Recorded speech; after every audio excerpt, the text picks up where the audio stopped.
Right, so where we ended last time was to introduce the Fourier series, and we said that basically what the Fourier series did was to allow us to have a different look at, systems and signals. That's the idea behind it. We started off specifically with signals, which is what the Fourier series is about, and we saw that what it did is that you take a signal, and that you can look at the signal in time, which is what we are accustomed doing, so you can get an idea of maybe the shape, the peak-to-peak value, and so on.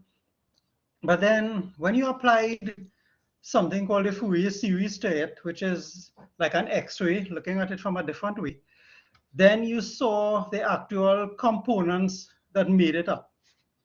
And from that, we were able to see, and based on what Fourier himself said, that excuse me a minute. Yeah, frog in the throat.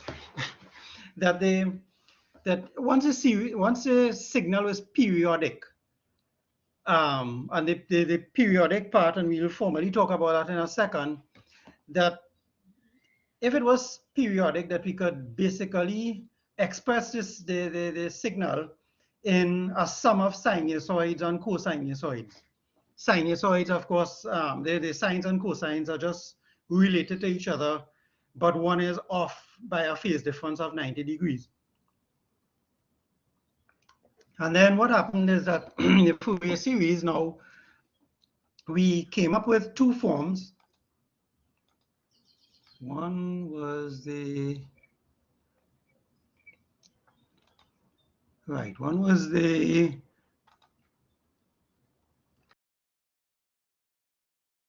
right, one was the trigonometric form, which was the original form that Fourier came up with. And as we said, you can take any periodic signal and you can break it up into a sum of sinusoids and cosinusoids. And then, of course, there was, just because we're dealing with a frequency domain, we always have to remember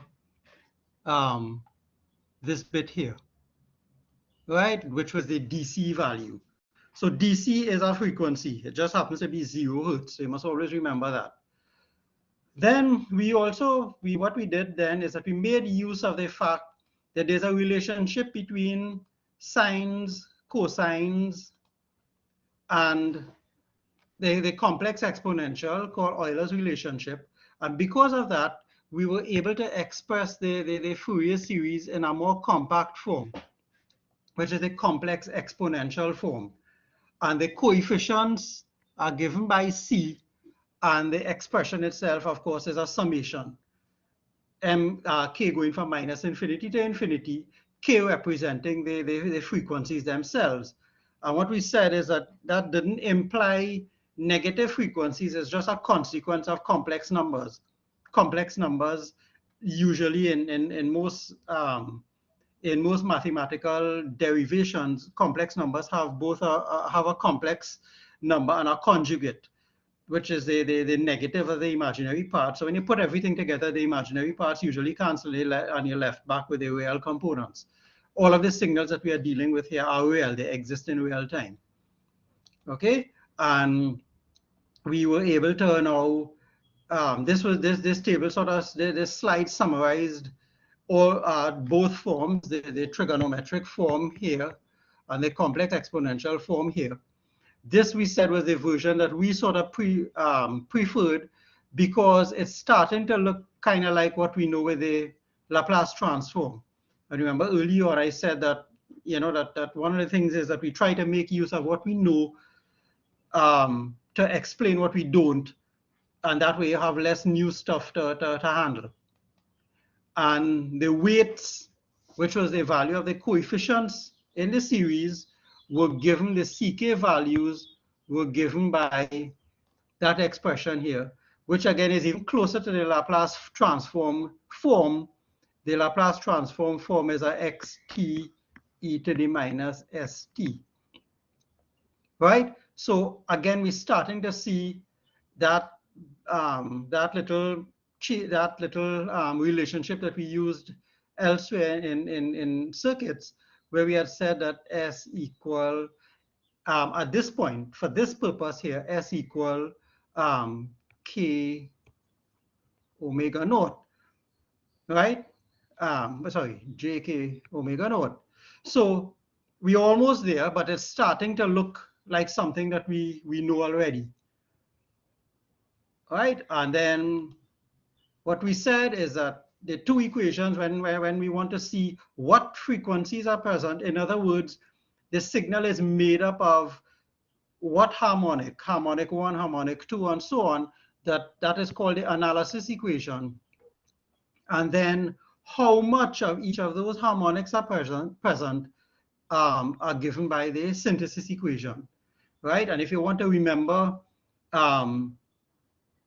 if you're given a problem and you have to remember which one is which, remember the synthesis equation is the one that resembles the Laplace transform, right? So that's the one with the integral in it.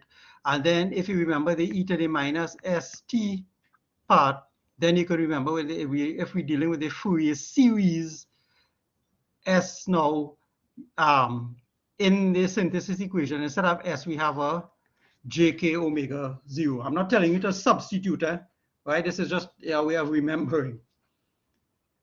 All right, and then when you put all of that together, you have what is known as the spectrum of the signal. The spectrum, of course, is a collection of frequencies for the particular signal. Communications people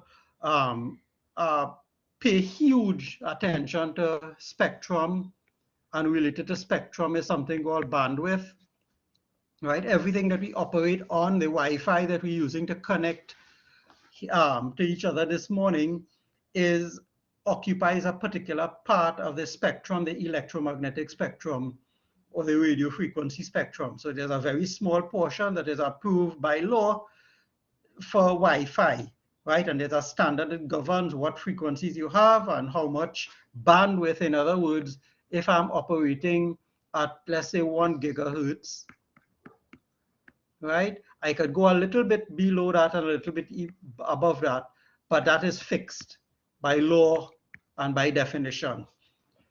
Okay, audio experts and audio enthusiasts know that the spectrum of an audio signal, and we mentioned this very early on in our discussion, was something like 20 to 20 kilohertz, right? That's the accepted international definition of the spectrum, or all the frequencies in audio. The spectrum of any audio signal would be limited to 20 to 20 kilohertz, because that is what our hearing is able to pick up. When you get older, this frequency drops and this frequency goes up. So your bandwidth reduces. Okay, so those sort of terms you will come across quite frequently here and in your communications. We will meet it off and on in electronics and elsewhere. Okay, so it all comes from this sort of idea that a signal, apart from having a sort of fingerprint in time, also has a fingerprint in frequency, which is, and you get that information from applying the Fourier series to it. So we ended here and we said that this morning, now we would look at a signal here. So here's a rectangular wave. I don't know anything as yet about the duty cycle of this, right? But here's this, and presumably because it's periodic, right, it's going on, right, forever, right? It has been existing and it is going on all the time, right? So it is there. So what is the DC level of the signal? Now this is also forcing us to think a little bit about it. Notice that the signal is going from 0. Let's say this is volts here. The signal is going from 0 to 1 volt, back to 0, back to 1 volt, back to 0, and so on. So already from that sort of behavior, you would expect that the signal, the average value of the signal, for instance, if I were to pass it through like a little capacitor of a little RC sort of filter network, like what we do when we rectify signals, that this thing would have some sort of DC value, right? When it switches here, the circuit doesn't go right back down. If I pass it through a circuit, typically, it wouldn't go right back down. It will still hold some voltage, and then it will charge back up and hold some voltage, so that something like this has a DC level. How do we find out what the DC level is? We apply the Fourier series to it. Because it's periodic, and because we want to find out a particular component, we use the synthesis equation.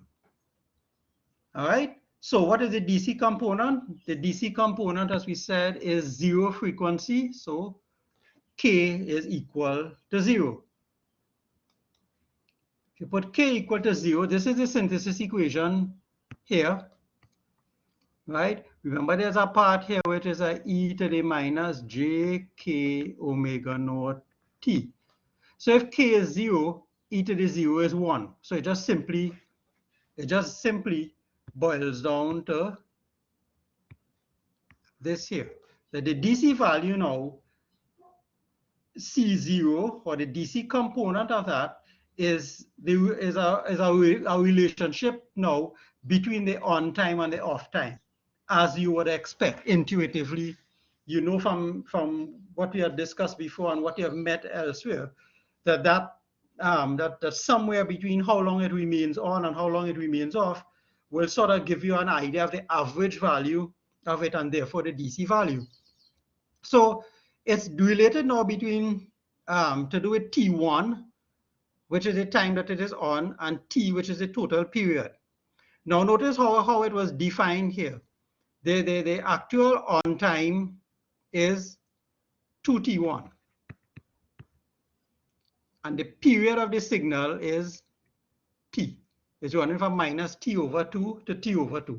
That just makes the integral a little bit easier to handle. There was no particular reason why I did it that way. And there's an example at the end that you'll work where when you're going over the notes to prove that it doesn't matter.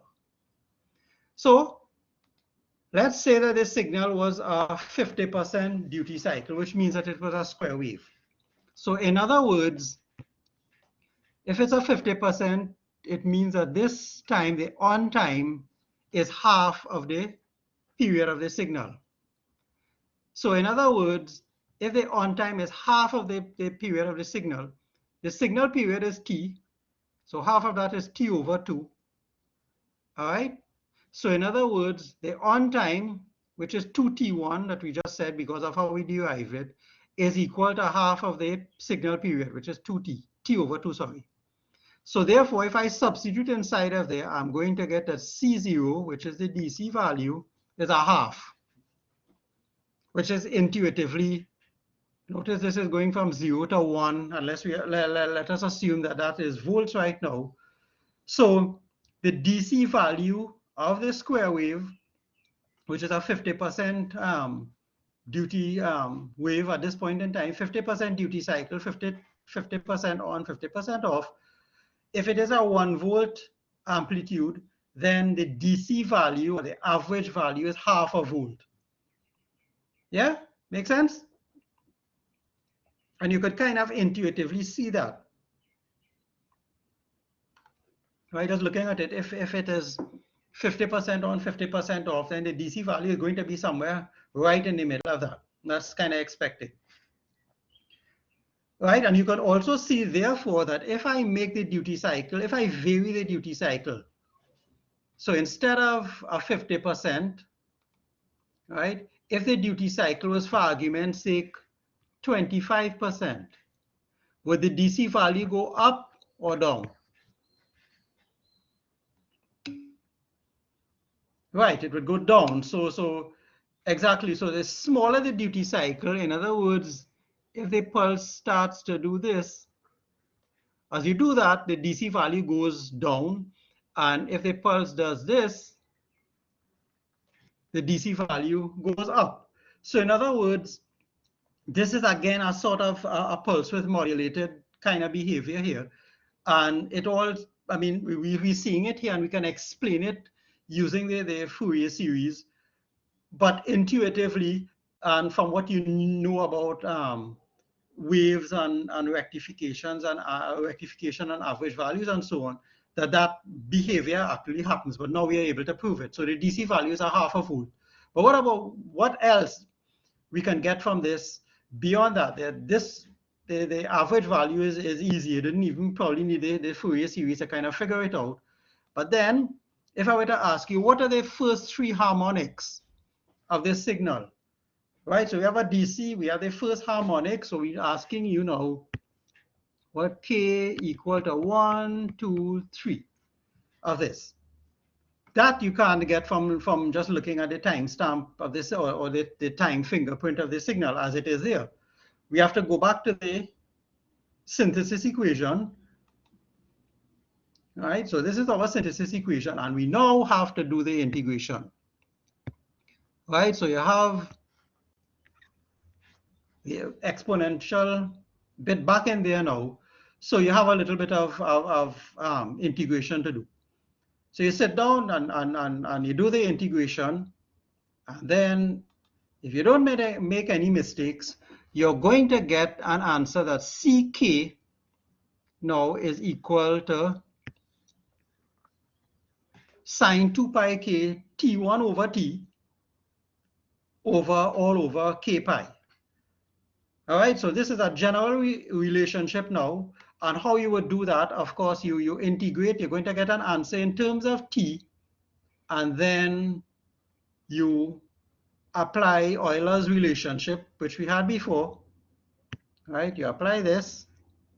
So you're going to get, when you integrate, you're going to get the values in terms of e to the j omega k omega naught t and e to the minus j k omega naught t. And when you do that, you substitute and you get this equation here, sine 2 pi k T1 over T over K pi. So there's a function of K here. And now I could plug K into this. So K equal to 1 will give me something. K equal to 2 will give me something. K equal to 3 will give me something. Right? That is the first, second, third harmonic. And so I keep going on. I can also get a DC component right here. If I put K equal to 0, what do I get in this?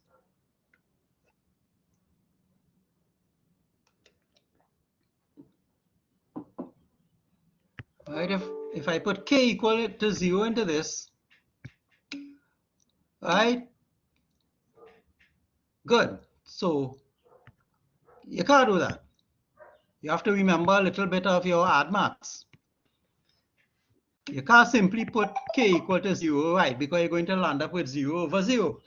But if you remember from your add maths, when K gets very small in an expression like this, sine x over x, if we're dealing in radians as we are here, if the value of the radian value starts to get very close to 0, then this is going to revert to 2 pi k T1 over T over K pi as K gets close to 0. In other words, as the radian value gets close to 0, sine becomes equal to the value of the argument in radians. So you cancel out the K pi here, and you'll end up with 2T1 over T, which is this. Yeah, so you get the same answer. You just have to remember your add maths, right? So drag your brains back to that.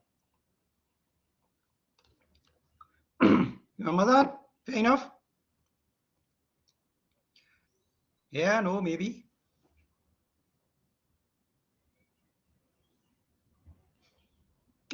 Ring a bell? Right, good. So sometimes you have to, not everything you will cover here, but we're asking you to remember occasionally some things that you would have done many times, many moons ago, radian measure. Right, so now we can plug in the harmonic values and let's see. So we have a 50% duty cycle wave. So that's a relationship up here between T and T1. That's the same relationship I had before, that T over 2 is equal to 2T1. And if I plug it into this, the answer here, let's clear some of this. So if I plug it back into here now, what I am going to get are that the first harmonic now is 1 over pi. Remember, pi is a constant, so that it's let's just approximate pi is 3.1 something. So there's approximately a third. C equal to 2 is 0. C equal to 3 is minus 1 over, well, if pi is 3, that's about minus 1 over 9. Remember, these are the amplitudes, right? These are the amplitudes of the particular harmonic. The DC, the waveform itself is 1 volt peak to peak. The DC component is a half if it's a 50% duty cycle. And now, if we look at the waveform from what this is telling me, and if I draw it out, the spectrum here, we have the DC component, which is a half. I have the first harmonic, whose amplitude is 1 over pi, so that is k equal to 1, so that's omega 0. Because we are dealing with k equal to plus or minus 1 being if the first harmonic, correctly speaking, we should draw it on at minus omega. Of course, this side doesn't exist in reality. K equal to 2, we have nothing. K equal to 3, we have 1 over 3 pi. If you were to put k equal to 4, you will get 0. K equal to 5, you will have a small positive value. K equal to 6, you will get 0 again. K equal to 7, you're going to get a small negative value. And the values keep getting smaller and smaller. This particular signal, therefore, has what are known as odd harmonics. So this type of square wave or rectangular wave has what are known as odd harmonics. So if the waveform, for instance, depending on what period we chose for it, so let's say the original fundamental omega 0 was 60 hertz. This one is going to have a 60 hertz harmonic. It has its DC value, of course, which is 0 hertz. Then it has a harmonic at 60 hertz, nothing at 120. It has a harmonic at 3 times 60, which is 180 hertz. And negative just means that it's out of phase. Huh? Remember that. So if the 60 hertz signal is like this, the 180 hertz one is going to be like this, right? It's out of phase, right? At 3 times the frequency and so on. So nothing strange about that. The negative just means that it's totally out of phase with it. Make sense? So you're getting a look, you're getting something, just looking at the signal in time tells you certain things. If I watch it in time and it's drawn to scale, if I could of course tell what the duty cycle is, so that's 0.1. 2, I could tell what the amplitude is, all right? And then if it's a 50% duty cycle, then I could draw a dotted line and say, okay, well, the DC value is half of whatever the amplitude is. So if the amplitude is 15 volts, the DC value would have been 7.5 volts. But then by applying the Fourier series to it now, I'm able to see that, right, okay, so it's whatever hertz it is. I just use a 60 hertz example for argument's sake. So I'm now able to see, okay, right, so it has a DC component, it has a 60 hertz component, it has a 180 hertz component. It doesn't have any 120 hertz, it doesn't have any 240 hertz, right? All of those odd even harmonics, sorry about it, it only has odd. All right? Questions? Make sense?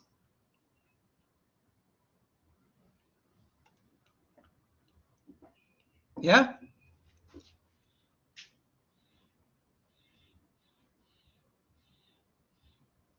Yeah, no, maybe.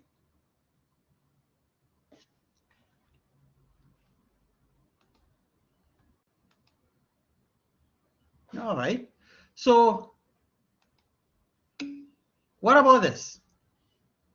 If I were to, this is the same signal, but notice where I have my zero line. What would you expect the harmonics to be? Would the harmonics of this be any different? Would the DC value of this be any different?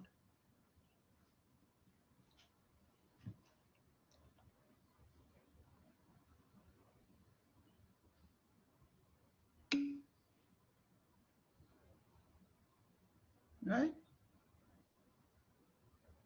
It's the same signal. All I'm doing is looking at it at a different time. And remember we said we're dealing with linear time invariant. Well, here's a perfect example of that. Instead of starting my observation in the middle of the first pulse here, I'm starting it at the start of the pulse. But it is the same signal. If it is same 50 Hertz signal, 50% sorry, duty cycle signal, I haven't done anything except watch it at a different time. So the harmonics and the DC value should be totally unchanged. Right? It doesn't matter when I observe it. But you need to, just as part of your own understanding and so on, apply the synthesis equation to this and see what answer you get. Right? The answer, you're supposed to get the same harmonics, but there's going to be a little addition into it. Right? Something that, of course, you can't see just looking at it in time. But intuitively, and you must trust what you know as an engineer, you must trust what your intuition is telling you based on your understanding of the theory. This signal exists. Forget where the time axis, forget the observation axis. This signal exists. So whether I look at it here, here, here, does not make any difference. It's a time invariant signal. It's not quite linear, but it's a time invariant signal. And by looking at it at some different point in time, you cannot, your observation can't change what is in the signal, what the signal is made up of. But you need to verify it by applying the Fourier series to it and see what you get. You're going to get something else which comes out of the properties of it, of the series, but you're supposed to get the same answer. So your homework will be, when you're revising this, to verify that fact for you, and we'll pick it up in a subsequent what do you call it, tutorial. Yeah. So any questions on this?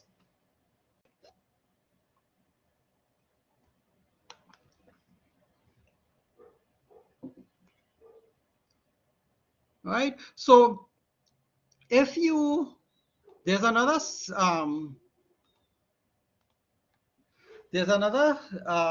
what do you call it, set of slides that follow this one, which you will see as lecture 16 on the course page.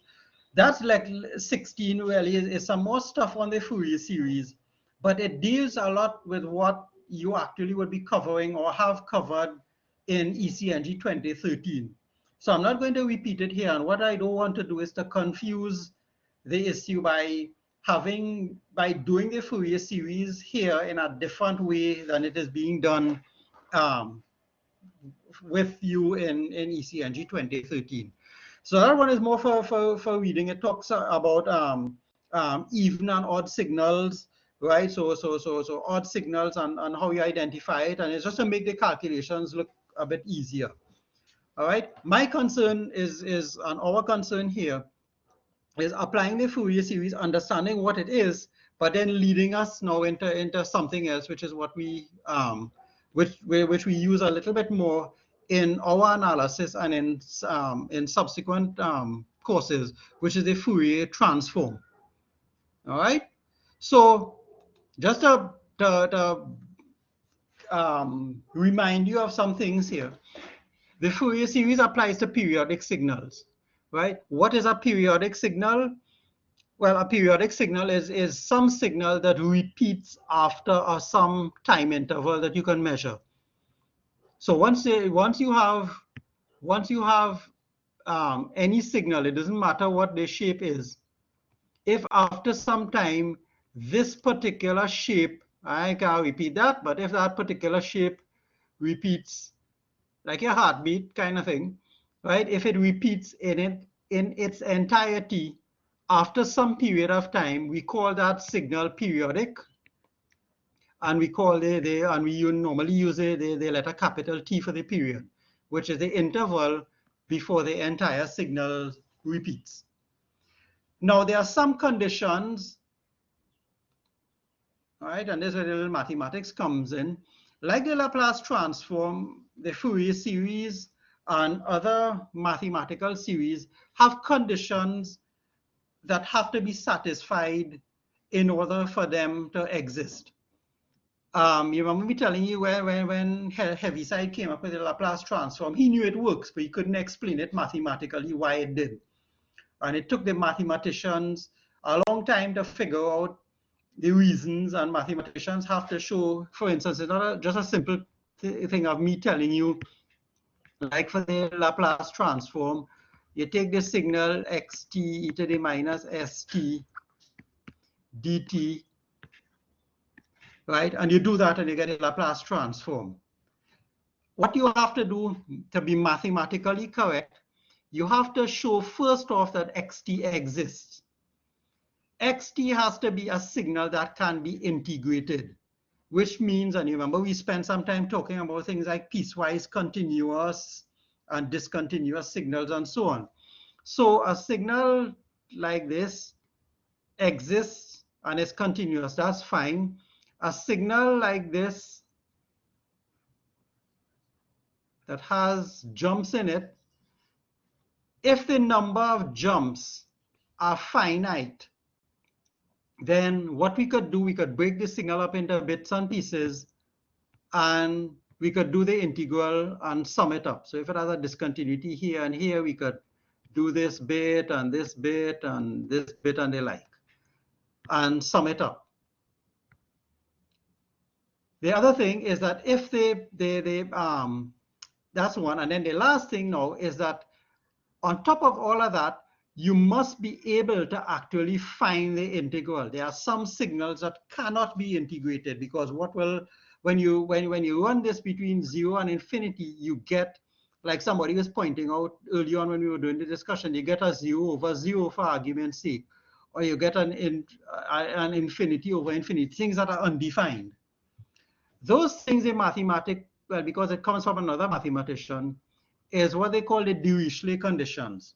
Now, you don't need to know this. I'm just putting it here just to let you know that as engineers, we normally assume that if somebody gives us an integral to do, that yeah, the integral could work. We are accustomed integrating x squared and know that it is x cubed over 3 plus a constant kind of thing. We assume that it exists. The mathematicians do not do that. They have to show that they say that the actual thing that you're trying to integrate really does exist. And they have a fancy term for it, of course, named after another mathematician, the Dirichlet conditions. And this slide just gives you a little idea of what those conditions are, which is that first off, that the signal is in fact integrable. So over whatever range you're looking at, if you integrate it, the answer is not going to give you infinity or some undefined number. The second thing is that if it has a number of discontinuities in it, that you can, it has enough that you could count. They are finite, right? If it's not finite, then you're not going to be able to do the integration. And then they are, well, first off, the two conditions go together. This one, that you have a finite number of maxima and minima. So this particular signal here that they're showing is something that you meet in audio a lot of times, and sometimes in telecommunications. It's called a chirp. It starts at a very high frequency and gets low, or the other way around. So it starts at, in this case, it's starting high and the frequency goes lower and lower and lower, or the other way around. Those, because it has no beginning and no end, it wouldn't be able to be integrated. So you have to be careful with that. And then the one with the number of discontinuities, right? So for instance, this particular situation, if you take a signal and then the signal is discontinuous and it goes to half the previous value, then half the previous value, then half the previous value. That's a series that never converges, it never ends, so you can't find the integration for that. All right, just a little rule to remember that whatever you're doing in mathematics and so on has to have some conditions to apply. So all of that language, if we take the Fourier series, we say that the Fourier series applies only to periodic signals. So what happens if the periodic signal, if the signal is non-periodic? Can we make the Fourier series apply to that? Assuming that everything else satisfies the equation that the signal exists, it's not a discontinuous signal that has too many discontinuities and all of that. What we do is that we can say that a signal that is non-periodic, we could treat it, for instance, my square wave here, right? If I make the period bigger, what I'm going to get is this, right? And I can keep increasing the period and then have the signal looking like this. And then if I keep increasing the period, bigger and bigger and bigger, remember this is the period here, right? However you want to count it, this is the period here. I keep making t bigger and bigger. Eventually, I can make t so big that all I'm left with is this, right? So t, at this point in time, t is so big, t has approached infinity. Yeah? If that is the case, remember omega naught is 2 pi over t.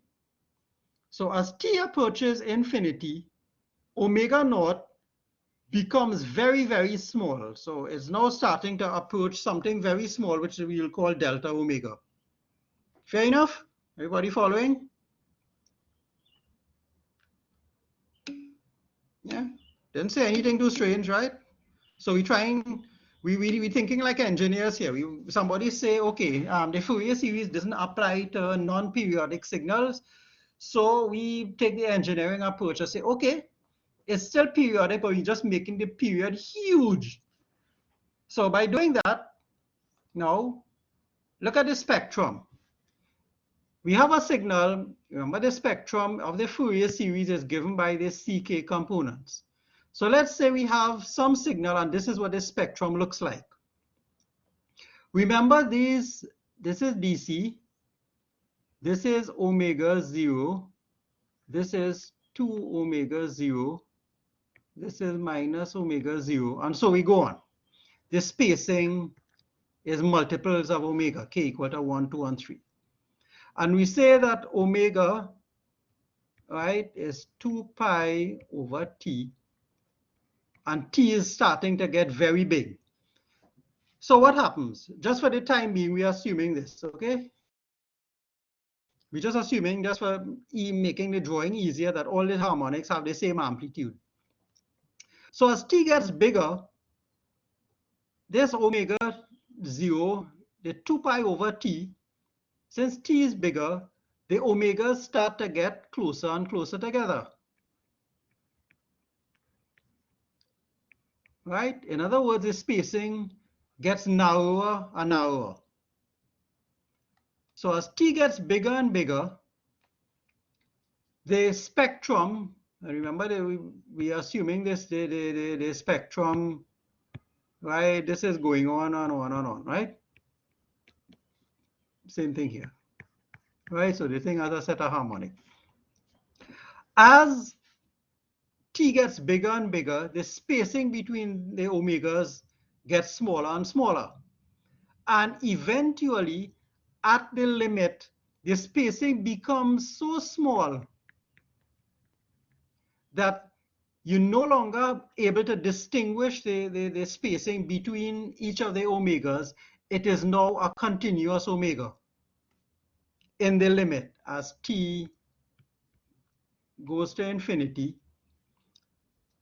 everybody gets crunched up closer and closer. So the k omega naughts, because the spacings now are very small, eventually they are infinitesimally small, as we like to say in maths. They're infinitesimally small. So the k omega naught is no longer a set of individually separated components, but is one continuous variable now. Yeah? Mm-hmm.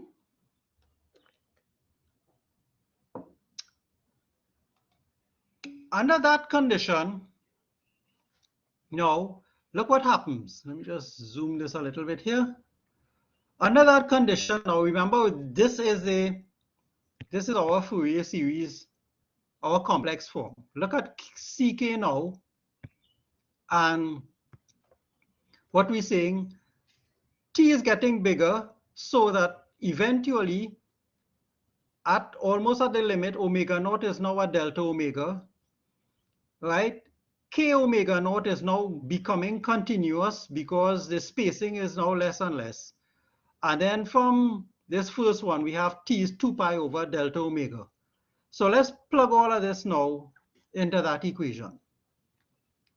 If we do that and make the substitutions, right, we have now that CK is now, remember in front here we had the, right, we had a 1 over T, well 1 over T is 2, it will be delta omega over 2 pi, right? So we make all of the substitutions in here, and eventually, when we do that now, we get an expression looking like this, right? So we take CK over delta omega is equal to 1 over 2 pi, and we have this integral inside of here. We call this bit here now x j omega. Because x of j omega, we integrate in with respect to, we integrate in a signal x. So we call this function CK over delta omega. We now define that as x j omega. And we call this now the Fourier transform of xt. So xt is periodic, but the period is huge, all right? And once we do that, now that the Fourier series now becomes a continuous function of omega, and we call that the Fourier transform of xt, right? And then if we substitute that now into the analysis equation, which is what we have here, make the same substitutions in here, then you now get that as t goes to infinity, remember the integral k now, the k in the analysis equation here, the k in the analysis equation becomes continuous because k omega naught is going to omega. You can't distinguish the k's any longer. The spectrum runs into each other. So once you do that now, the summation now, because it's no longer a summation that you could have individual k's, the summation now becomes an integral.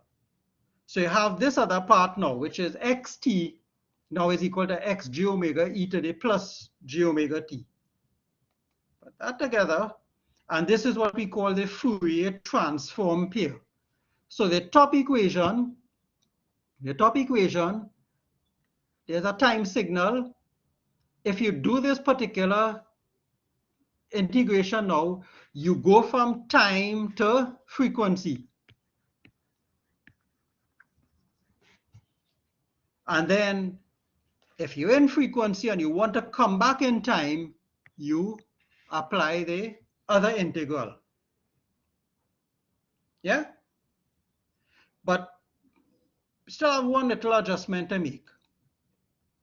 1 over 2 pi, if you go back here, 1 over 2 pi is 1 over 2 by 3.14 something. In other words, there's a number, right? 1 over 6 point something. It's a constant, right? It's a constant c. So instead of having the constant, when you go from just let me backtrack here a little bit. When I go from time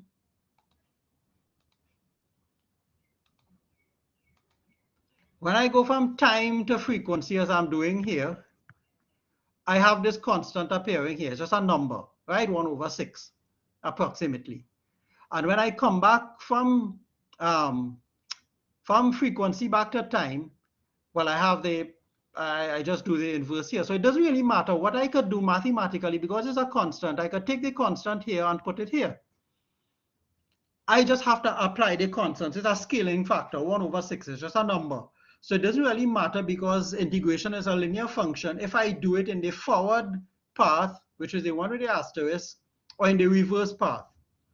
So what we do to make it even more friendly for us, we take the constant, the 1/2 pi, and we put it in the inverse path. So now we have a version that, for all intents and purposes, looks very, very close to the Laplace transform that we've been accustomed dealing with. So the Fourier transform, the forward transform, you go from time to frequency, you take xt, you integrate between -infinity to infinity e to the minus j omega t, and then to come back, you have 1/2 pi, and you take the integral of the frequency domain, and you get back in time. So in one case, you're working in time, and the other one, or the new domain, is the frequency domain, right? And as I mentioned before, this version, because you know the Laplace transform, this version is it's almost identical, except for a couple of things. The first striking difference, of course, is the limits of the integral. Notice that the Laplace transform, the version that we use, runs from 0, or a little bit before 0, to infinity. The Fourier transform runs from -infinity to infinity. Why is that? Because remember, we're dealing with frequencies, and the definition, this came from our complex exponential Fourier series, which required us to have going from -infinity to infinity because of the complex nature, the complex number inside of here. The Laplace transform doesn't have that particular constraint, at least not the version that we use, right? The limits of integration are important, right? But as you're seeing it right here now, you know one, then it's very easy to figure out the other one. And here's the little relationship that we've been using in the circus class, S equal j omega, right? So you have the Laplace transform, and to get the frequency response, we didn't say what it was then. We were saying that you substitute S equal to j omega, and you had the frequency relationship. Now you know why. This is what shall I say? A happy coincidence, right? It's not intentional. There's a relationship there, but it turns out for us that because the integrals in form are almost identical, that happily for us, for most cases, if you have a transfer function in S, and you want to find out what the Fourier transform of that transfer function was, you don't have to go back in time and then recalculate the transfer function. What you do is to substitute S equal to j omega, and you get the Fourier transform of the same transfer function. For most cases, it works for the system transfer functions. It doesn't work for signals all the time, and we will come to that. Make sense? Yeah, no, maybe.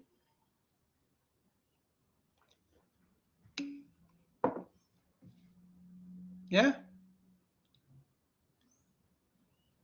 All right. So because we'll close off shortly, because of the similarities in the two transforms, we expect that there are many things that are going to be the same. So some of the properties are going to be very much the same, where we deal with transforming a time-based, either a signal or a differential equation from time to frequency. that the answer is going to be very similar to the Laplace transform. But there are differences. One of the big, and the differences arise because of this, because of the fact that the two limits are, the two lower limits are different. So there must be differences in it. And we will explore that in tomorrow's class and look at the examples. Right, just a second, Sadie.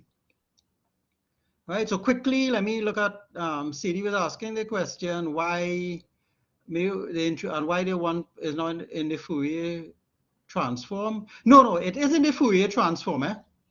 What I'm saying is that integration is a linear operation. So if I'm in this domain X and I'm going into another domain Y, if I go here and I have an integral, but the integral has a number, a constant that doesn't depend on X or Y. So to go inside of here is like a gain, right? So I have a gain to go from X to Y, and then I come back from Y back to X. If I, instead of putting the K here, I could put the K factor on the return scale. The gain has to appear, it's a relationship, a numerical relationship, just a number between X and Y. It is not a function of where X is and where Y is. It is just a number. So it doesn't matter if I put the number when I'm going from here to here, or if I put the number when I'm going from here to here. In the case of the Fourier transform, the original number appears in this direction. But what we're saying, since it doesn't matter, because the operation is a linear operation, once I'm coming back, if I have the number there, if I put it there, then I can scale the answer the same way. So in order to make the Laplace transform and the Fourier transform look even more similar, I take away the number that would have been in front of here and I put it on the inverse transform instead. All right? And just remember, 1 over 2 pi is a number, 1 over 6 point something. So it doesn't really matter going one way or the other. It's just a scaling value. Okay? All right, folks, I think I'm running over into somebody's time here. So before I get buff,